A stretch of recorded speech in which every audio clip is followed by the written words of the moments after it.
Reading from Srimad Bhagavatam, Canto 7, Chapter 11. It's text 26.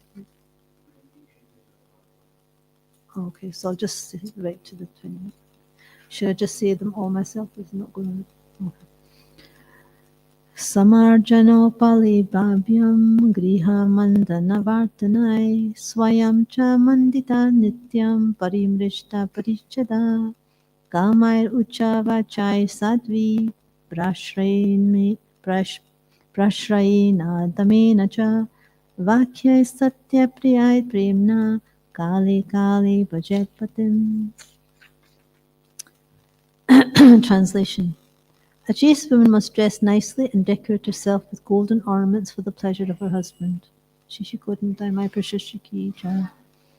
Always wearing clean and attractive garments, she should sweep and clean the household with water and other liquids so that the entire house is always pure and clean. She should collect the household paraphernalia and keep the house always aromatic with incense and flowers, and must be ready to execute the desires of her husband, being modest and truthful, controlling her senses, and speaking in sweet words. A chaste woman should engage in the service of her husband with love, according to time and circumstances. Text 28. Santushta lulupa daksha dharmagya priya satyavak apramata suchi snigdha patim tavat patitam bhajet. Translation. A chaste woman should not be greedy, but satisfied in all circumstances. She must be very expert in handling household affairs and should be fully conversant with religious principles. She should speak pleasingly and truthfully and should be very careful and always clean and pure. Thus a chaste woman should engage with affection in the service of a husband who is not fallen. Purport by Srila Prabhupada Ki Jai. According to the injunction of Yajnavalkya, an authority on religious principles, Ashuddhe Sampratikshyo hi Mahapataka Dushita. One is considered contaminated by the reactions of great sinful activities when one has not been purified according to the methods of the Dashavida Samskar. In Bhagavad Gita, however, the Lord says, Namam dushkritino mudha prapadyate naradhama. Those miscreants who do not surrender unto me are the lowest of mankind. The word naradhama means non-devotee. Sri Chaitanya Mahaprabhu also said, Ye bhaje se bada abhakta hina chara. Anyone who is a devotee is sinless. One who is not a devotee, however, is the most fallen and condemned. It is recommended, therefore, that a chaste wife not associate with a fallen husband. A fallen husband is one who is addicted to the four principles of sinful activity, namely illicit sex, meat-eating, gambling, and intoxication. Specifically, if one is not a soul surrendered to the Supreme Personality of Godhead, he is understood to be contaminated. Thus, the chaste woman is advised not to agree to serve such a husband. It is not that a chaste woman should be like a slave while her husband is Naradhama, the lowest of men. Although the duties of a woman are different from those of a man, a chaste woman is not meant to serve a fallen husband. If her husband is fallen, it is recommended that she give up his association. Giving up the association of her husband does not mean, however, that a woman should marry again and thus indulge in prostitution. If a chaste woman unfortunately marries a husband who is fallen, she should live separately from him. Similarly, a husband can separate himself from a woman who is not chaste according to the description of the Shastra. The conclusion is that a husband should be a pure Vaishnava and that a woman should be a chaste wife with all the symptoms described in this regard. Then both of them will be happy and make spiritual progress in Krishna consciousness. Om Gyanatimrandasya Gyananjana Shalakaya Chakshuramitanina Tasmai Shri Gurave Namaha Shri Chaitanya Manobhistam Stapitam Yena Bhutale Swayam Rupa Kadamlayam Dadati Swapadantikam Jai Shri Krishna Chaitanya Prabhu Nityananda Shri Advaita Gadadhar Shivasadi Gaura Bhaktivinoda Hare Krishna Krishna Krishna Hare Hare Hare Rama Rama Rama Hare Hare. So the verse again, a chaste woman should not be greedy, but satisfied in all circumstances. She must be very expert in handling household affairs and should be fully conversant with religious principles. She should speak pleasingly and truthfully and should be very careful and always clean and pure. Thus, a chaste woman should engage with affection in the service of a husband who is not fallen. Chapter. Yeah. So, I'm not prepared for this class, so please bear with me. So, in this part of the Bhagavatam, it's just different. The perfect society's 4 social classes are described. So now, Narada Muni is describing the qualities or the qualifications of a chaste lady, how she should behave, what her characteristics should be. And it's very rare to find such qualities in Kali Yuga, in this age.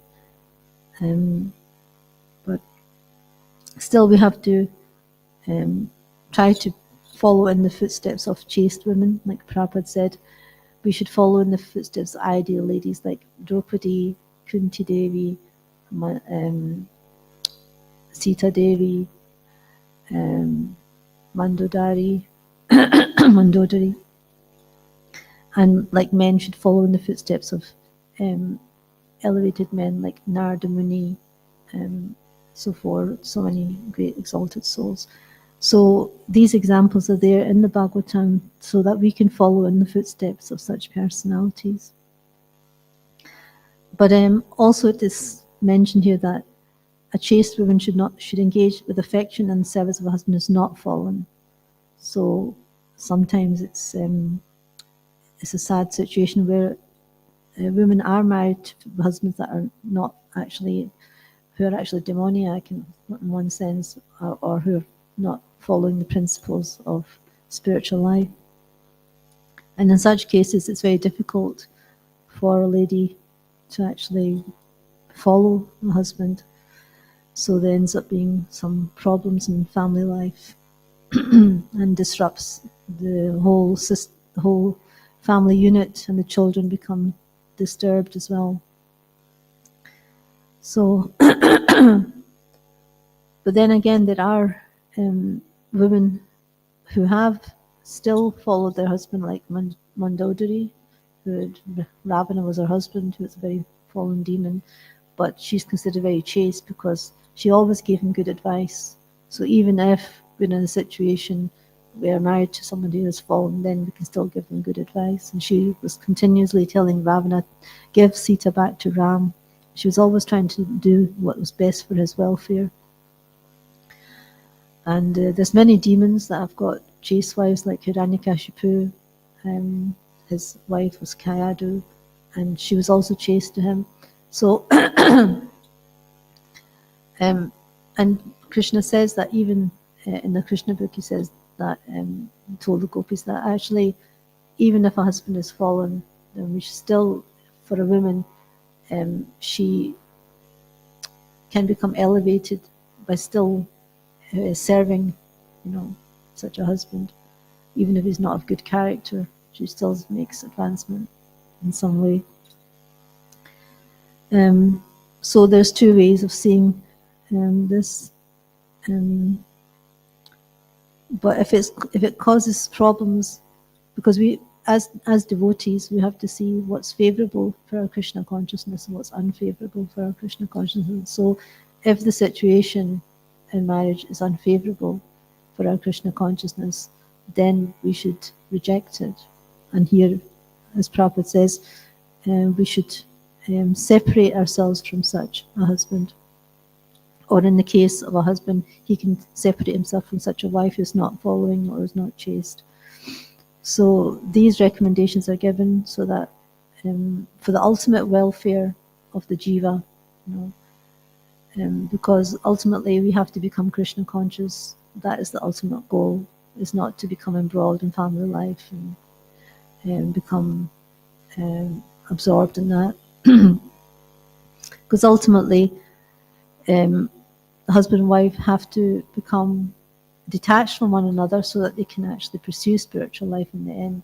Like the husband will take sannyas and the lady will perform austerities in separation from her husband and perform spiritual life.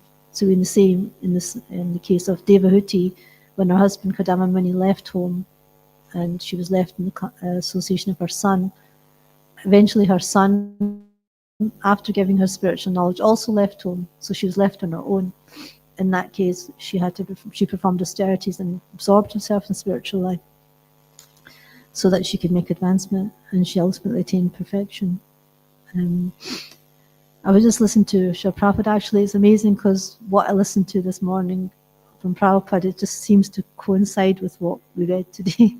And Prabhupada was saying that in Vedic society, women were generally not were not in the mode of goodness, so they're in the mode of passion and ignorance. So they need to be married to a husband who is in the mode of goodness, or is trying to be in the mode of goodness. And so the husband becomes like the Gurupati, and the wife follows the husband, and she makes advancement by following the husband.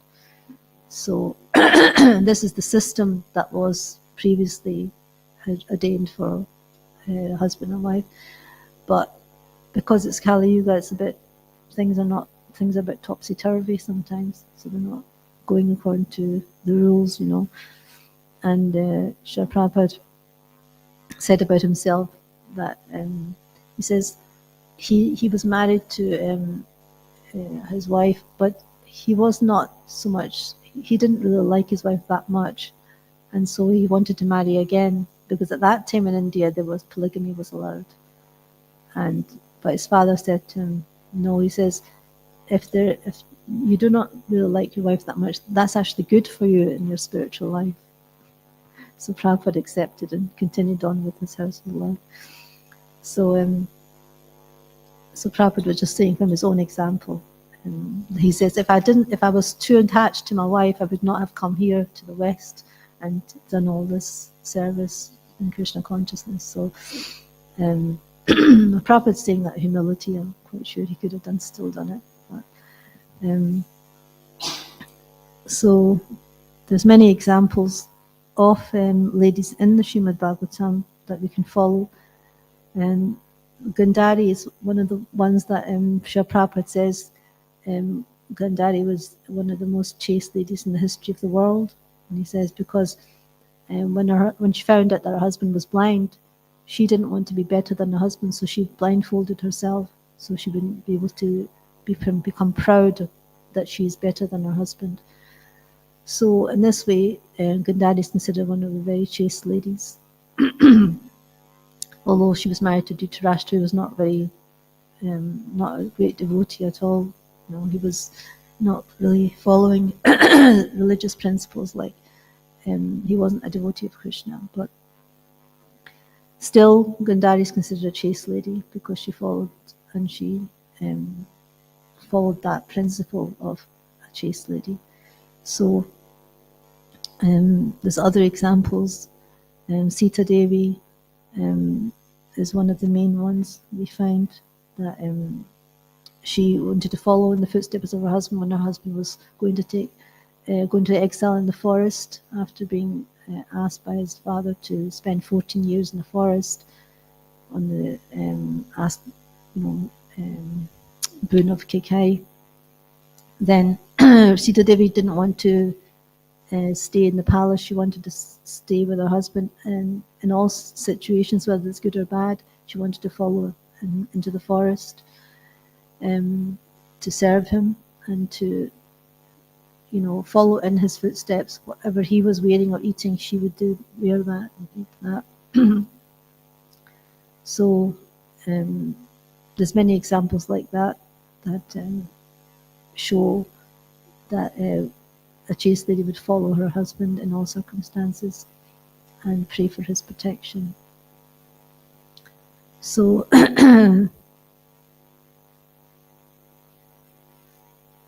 this it's interesting what Prabhupada says here, that one is considered contaminated by the reactions of great sinful activities when one has not been purified according to the method of Dashavida Samskar.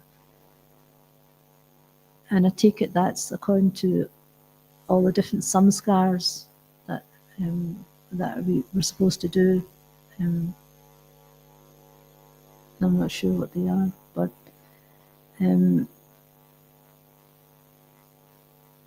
anyone who's a devotee is sinless. One who's not a devotee, however, is the most fallen and condemned. So sometimes we may think, well, there's so many devotees out, so many people out there, and they have nice qualities, you know. Okay, they may be performing sinful activities, but they also have nice qualities. But here Prabhupada is saying that one who's not a devotee, however, is the most fallen and condemned. Can anyone see why? Why Prabhupada is saying that?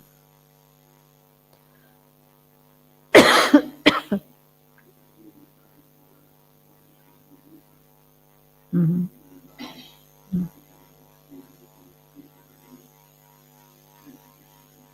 Mm-hmm.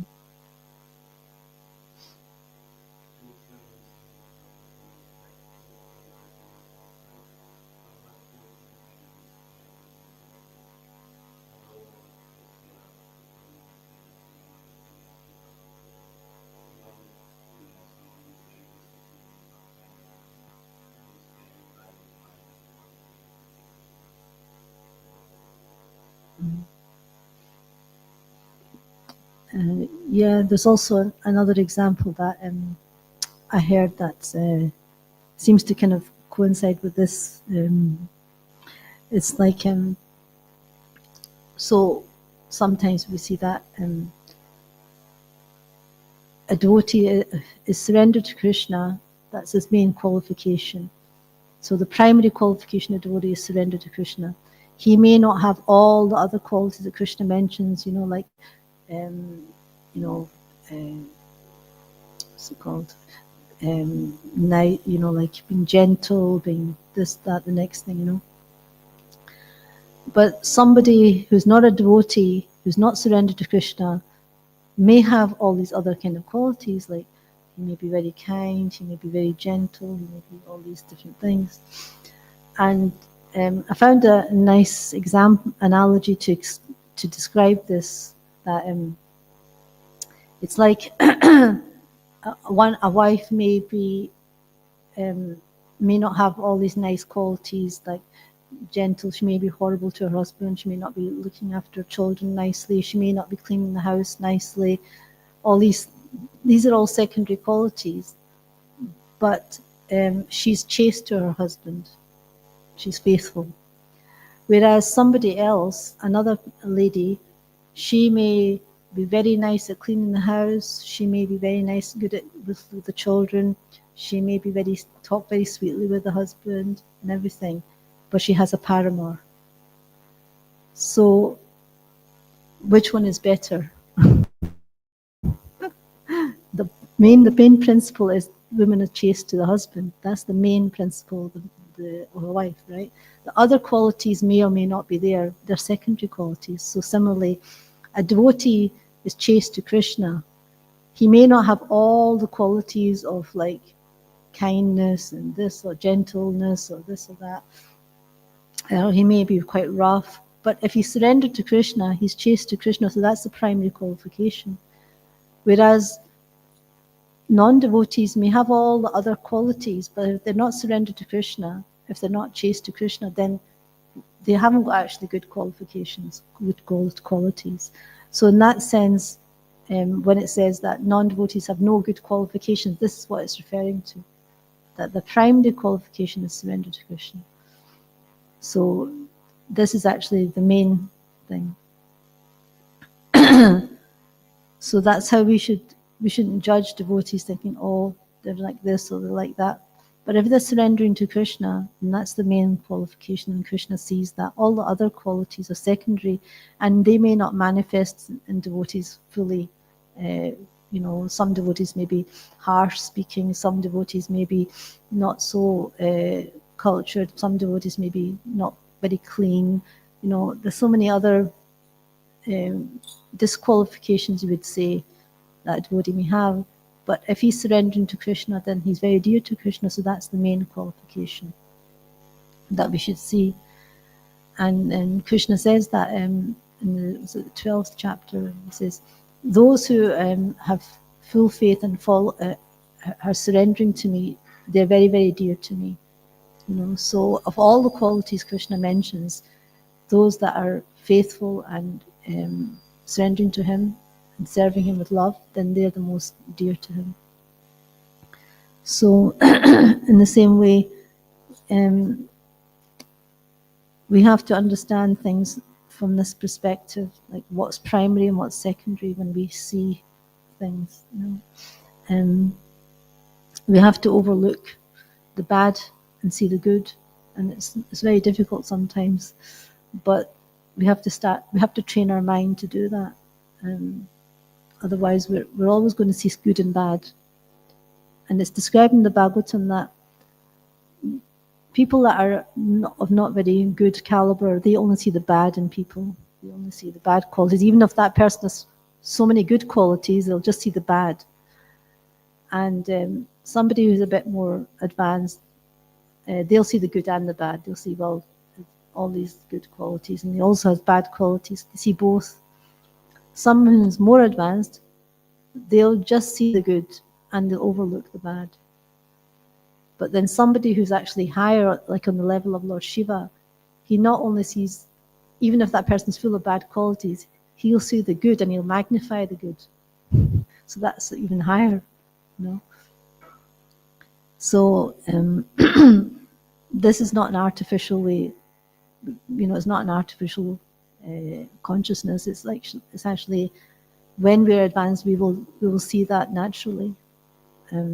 But we at least have to understand that if we're always criticizing, then that's not a very advanced level of Krishna consciousness.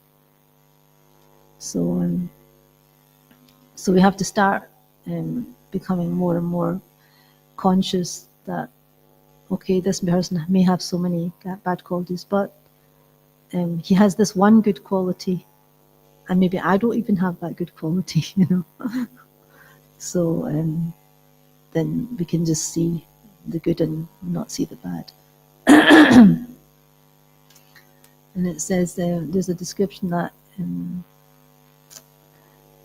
when there's a huge big palace, then the insect will find the crack. Even in a huge big palace, it's so beautiful, they'll still find the crack. So in the same way, even although somebody may have so many wonderful qualities, somebody who's critical will still find some fault, even although there may be some only beautiful qualities in that person. So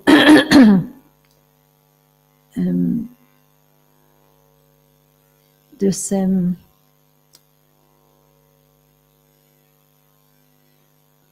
so in one sense, this is a general way, we shouldn't really associate with fallen people. We shouldn't associate with those who are materialistic or fallen, who are sinful. And we should associate with those who are saintly, because through that association of saintly persons, we'll advance in Krishna consciousness, just through their association and through hearing from them and discussing with them. This is actually the most potent way of making advancement in Krishna consciousness. This will help us in so many ways in our Krishna consciousness. So we want to become free from contamination. So in that way, we shouldn't associate with those who are contaminated.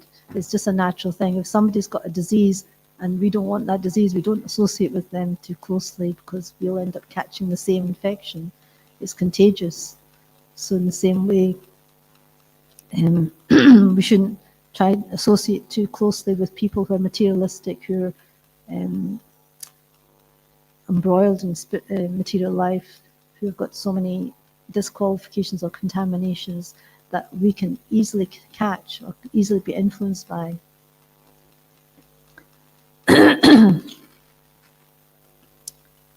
So, should I stop here? Any questions or comments?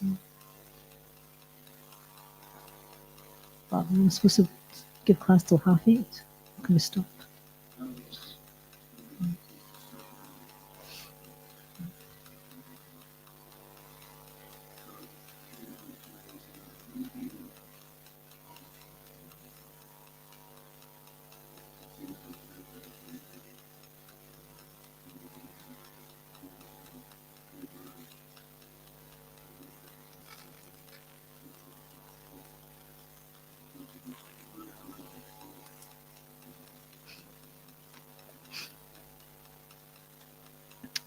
Well, Prabhupada is talking about the Vedic system. And in the Vedic system, this was the situation where men could actually have more than one wife, but women only had one husband, unless you're Draupadi. But that was a very rare system. And but nowadays, because of the age of Kali, and more or less everyone has fallen, really, and so it's time, circumstance, and place for women's protection. They may need to get remarried to be protected. But it's not recommended, it's not the best thing, you know. But in the Vedic system, women would have shelter, you know, they would either be under the shelter of their son, and if their husband is fallen, they would go and live under the shelter of their father. But in this day and age, there's no real shelter, you know. Women generally are very independent, so they don't really, from a young age, they're independent, so they don't like take shelter of a husband or, you know, a son. They have a different mindset, and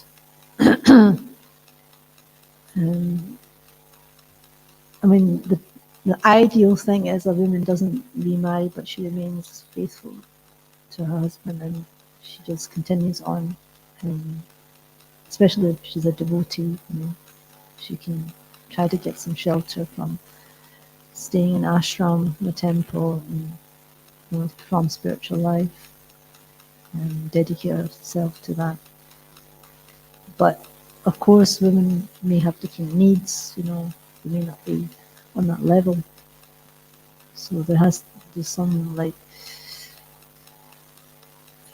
concession maybe that may get remarried, especially if they have children and can't cope with things. You know, what do you think?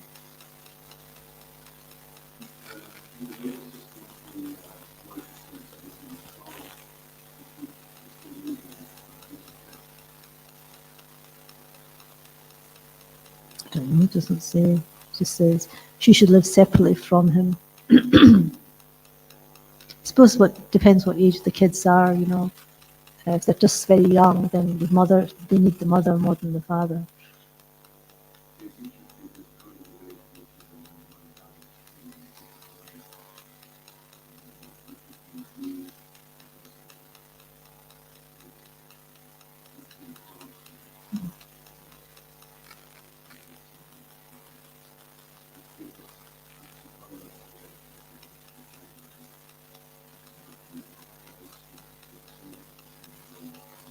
Yeah.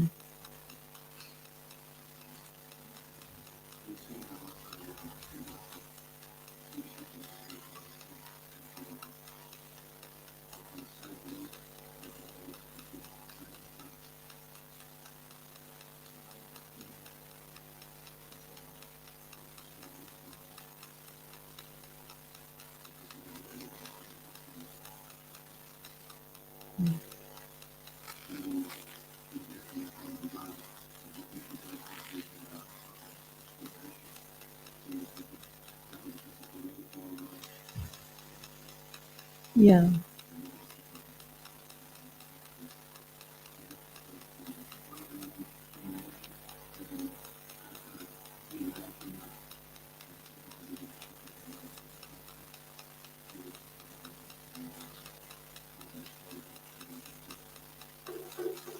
Yeah. Shishikodantai Maiko Shishiki Jan.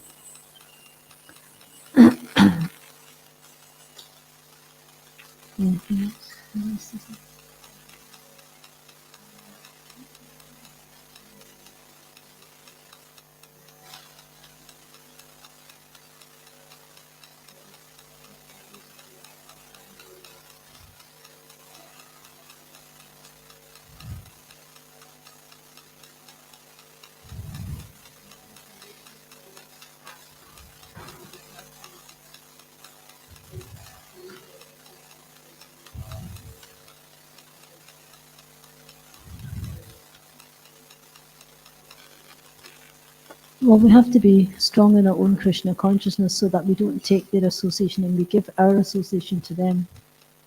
So it means we have to become stronger in our own Krishna consciousness, and and that way we're not influenced by their ways of doing things and their mentality and their lifestyle. And we have to do the needful because we need to benefit them as well in some way, but we need to become really strong in our own Krishna consciousness to be able to do that.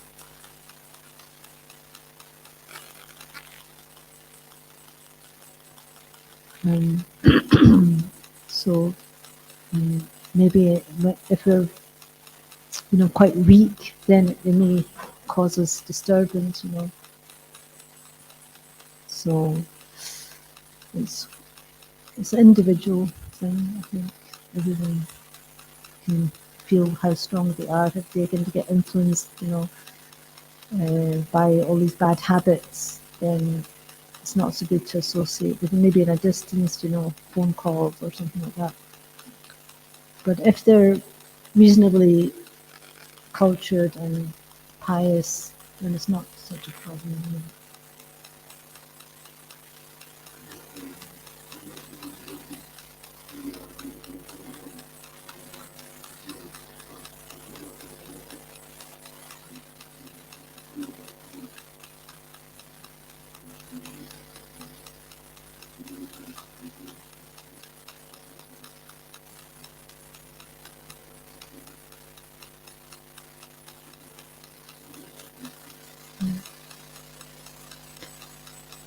Yeah, it just depends what kind of family. If the family's not performing sinful activities, or they're just pious anyway, then it's not so bad. But if they're performing all sorts of sinful activities and we go and we get influenced by them, then it's not so bad.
Anything else?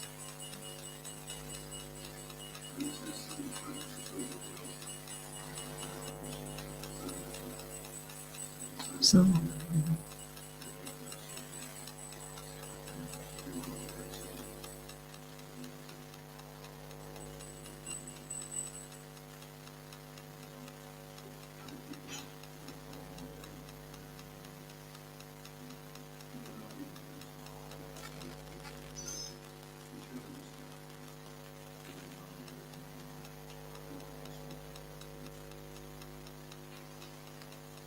yeah.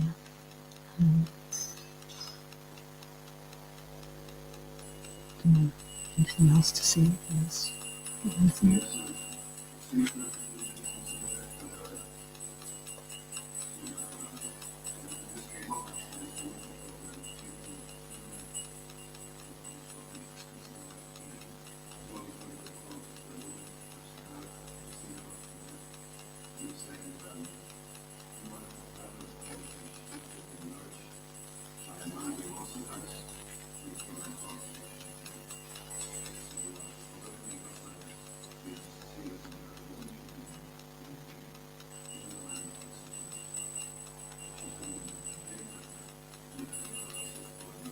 Yeah. Mm.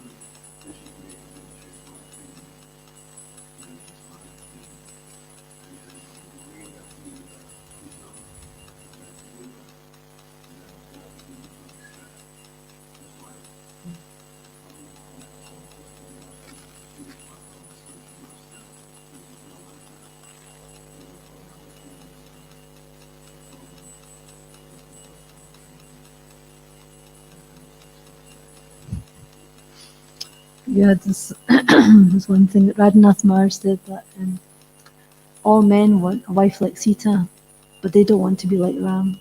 They don't want, have the qualifications of Lord Ram. So he was saying that she's only going to become Sita if you're like Ram. So it's actually the men that have to give the protection to the women so that they actually can fulfill their role properly. If the men don't give protection to the women, then the women can't behave as women because they've got to protect themselves, so they become like men. So it's imbalance, you see. So in order for women to feel protect, to act like women and be submissive, then they have to be protected by the men. So the men have to behave like men and the women, so that the women can actually behave like women. Because Prabhupada says in the Bhagavad Gita that just as children are prone to be misled, women are prone to be prone for degradation, prone to degradation. So women need protected like children. Not that they are just like unintelligent, but because they have a propensity to become degraded, then they need protection from the men.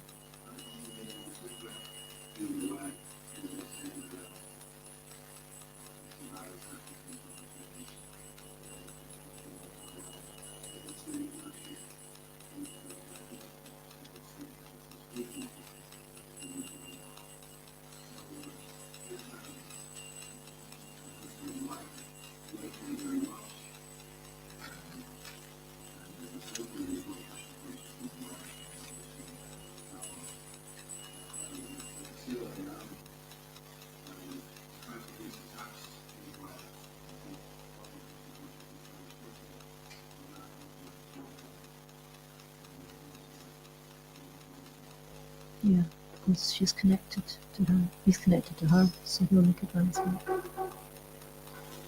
I mean, and the situation today is like that. Sometimes the ladies are more advanced and the husbands are not devotees, So somehow they're helping the husband to go forward, in their spiritual life.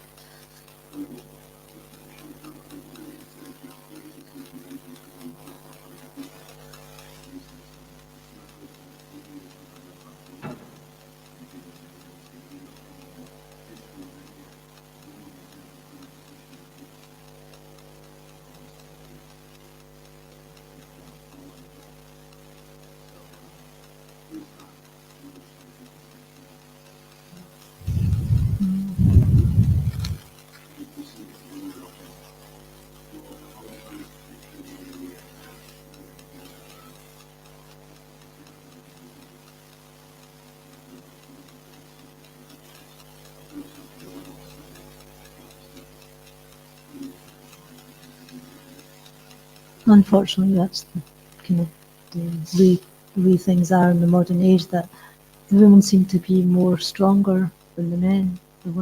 Men are becoming more weak and the women are becoming more strong. It's a difficult situation. How we're supposed to manage society, because in Varnashram, if we were to establish Varnashram, then men have their roles and women have their roles. And when they play their roles properly in particular bodies, whether they're man or women, then things progress. When women behave like women and they follow the principles of a woman's, like this Prabhupada is saying, they are chaste to their husbands. They look after the children, look after the household affairs, they clean the house. But in the modern age, both men and women are working, and women can't play their roles properly, or they don't want to because they want to be equal to men, or they want the same pay as men, and men end up becoming house husbands. So it's like,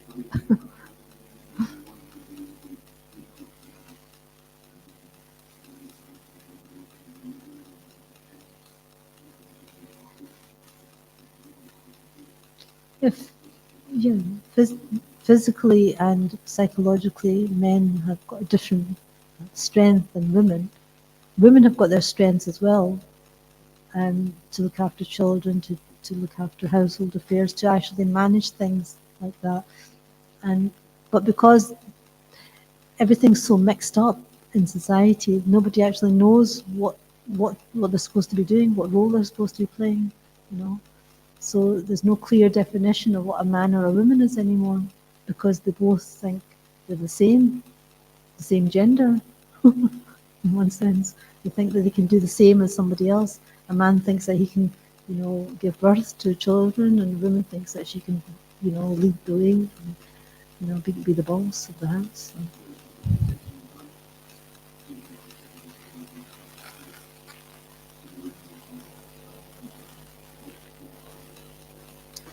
where does it end? Where do you draw the line? So yeah, it's a very confusing age.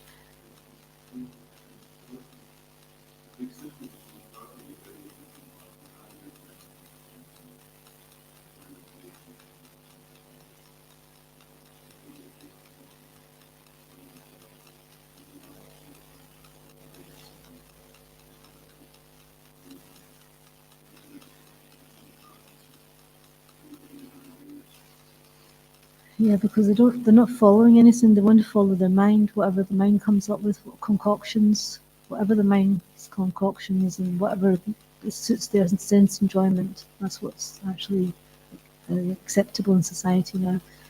Anybody can be an authority in anything. So they're not following Guru Shastra and Sadhu, are they? They're just following their minds and whatever concoctions they come up with.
So it's a very it's a very confusing and degraded age, and anything goes, anything's acceptable.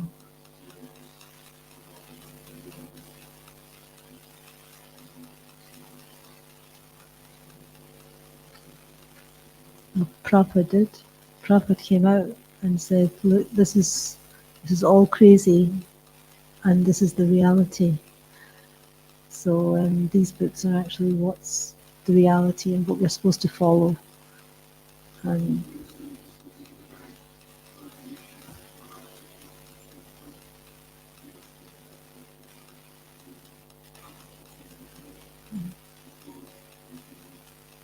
well, the more the more devotees in the world, and their children will be more and more pure. So then actually Varnashram can be established, because then there will be, like, if they've got Kshatriya, husband and wife, they can produce proper Kshatriyas, So the qualities are there. If they both have the same qualities, then their children will have those qualities. And then society can, become more advanced and elevated, because unless there's like a varnashram system, it's all just, whatever, anybody can do anything and it's acceptable.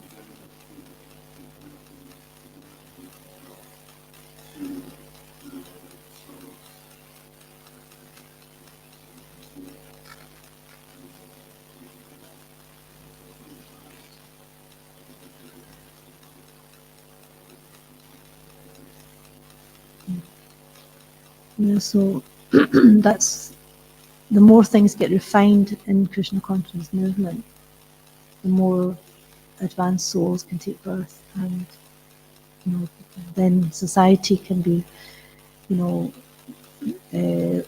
on the right path, because we need people that are very strong brahmanas, strong kshatriyas to actually lead society, to implement all these laws and and this way of life. Otherwise it's just chaos. Really, it's actually just chaos. Society is just chaotic. Yeah, that's it. Nobody knows what's the truth and what's not. In fact, there's so much fake news. Nobody knows what's actually happening, what's real in the world. Never mind the true reality. Thank you. Granthra Srimad Bhagavatam ki jai, Iskon Govinda ki jai, Shri Prabhupada ki jai.